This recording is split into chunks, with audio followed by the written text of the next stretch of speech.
Does Carlos Alcaraz enter this showdown as the overwhelming favorite to take the title? If we operate under the assumption that both athletes have recovered their legs, the smart money is undeniably on the Spaniard. It feels like his match to lose.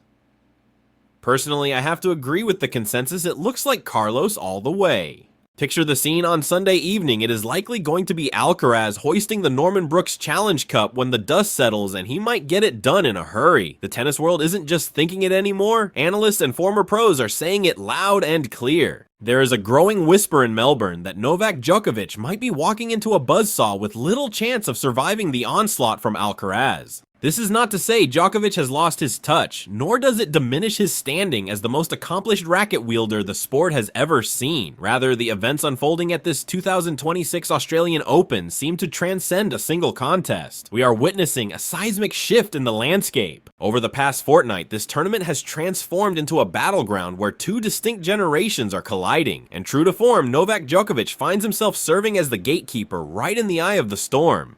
In one corner, you have living history. In the other, the boundless energy of the future. Waiting to dethrone him in the final is Carlos Alcaraz, younger, quicker, absolutely fearless, and operating at a frequency that insiders claim might simply be too high for anyone to match. Djokovic is on a quest for immortality, hunting down Grand Slam title number 25, a benchmark that would likely stand unchallenged for centuries. Yet even his most ardent supporters are beginning to acknowledge the severity of the mountain he has to climb. The road to this Sunday's final has been anything but smooth for the Serbian ace, and the red flags were waving furiously weeks ago. Cast your mind back to the quarterfinal clash with Lorenzo Musetti. On paper, that should have been a standard day at the office, since Melbourne is supposed to be Novak's backyard. Rod Laver Arena has served as his impregnable fortress for well over a decade. However, for the first time in this tournament, Djokovic appeared mortal. He wasn't the one dictating the points, and his serve wasn't providing the usual free escape routes. The spectators sensed a disturbance immediately. Something truly unexpected was unfolding. Musetti was not just competing, he was dismantling the champion, storming to a lead of 2-0. He had Djokovic on a string, disrupting his rhythm and showcasing the kind of audacious shot-making usually required to topple a giant on a stage this massive. Then the narrative took a sharp, tragic twist. Musetti's body betrayed him early in the third set, forcing a retirement due to a leg injury. Djokovic survived to fight another day, but he was the first to confess that a victory by default was not how he wanted to advance. Those alarm bells didn't stop ringing after the Musetti escape. Just 48 hours after surviving that scare, Novak had to step back onto the court to face Jannik Sinner in the semifinals. What transpired next defied all logic. Facing a rival who had his number in recent months, a man many bookmakers had pegged as the favorite to lift the trophy in Melbourne, Djokovic somehow conjured a path to victory.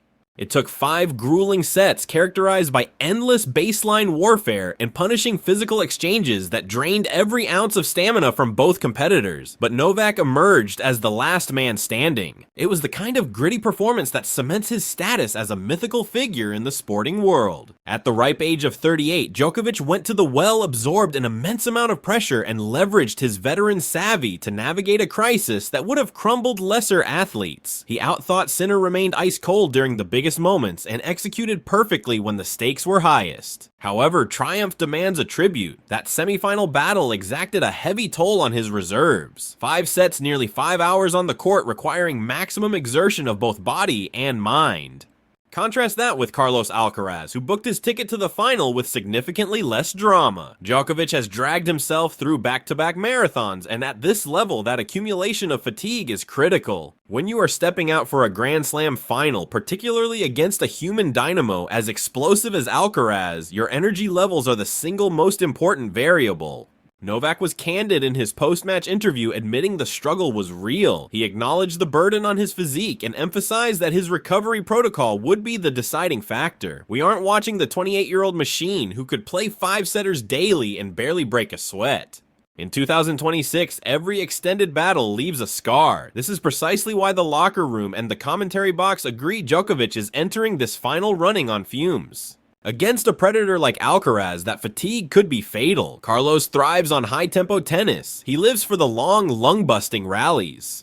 He becomes even more dangerous when he smells blood in the water. If Novak is even a fraction of a second slow off the mark or late preparing for a shot, Alcaraz possesses the artillery to punish that hesitation instantly. His capacity to inject pace, switch the angle of attack in a heartbeat, and close out points at the net means any dip in Djokovic's physical level will be exploited ruthlessly. That is the reason the conversation has changed so drastically. The question is no longer about whether Novak Djokovic has the skills to compete. His talent remains undeniable. The real question is whether his body can sustain that elite level for one more 5-set war against the fastest, most relentless athlete on the tour, especially after emptying the tank just to get here. Djokovic is in pursuit of history, but history is charging a steep tax. As we count down the hours to the Australian Open final, one fact is inescapable. Novak Djokovic will need to summon every last drop of his legendary resilience, and perhaps a miracle to halt the charge of Carlos Alcaraz. Who is your money on to conquer Melbourne? I'll be reading through your takes in the comment section below. That wraps up our coverage for today. If you found this update valuable, please hit the like button and subscribe for more daily updates. Catch you in the next one.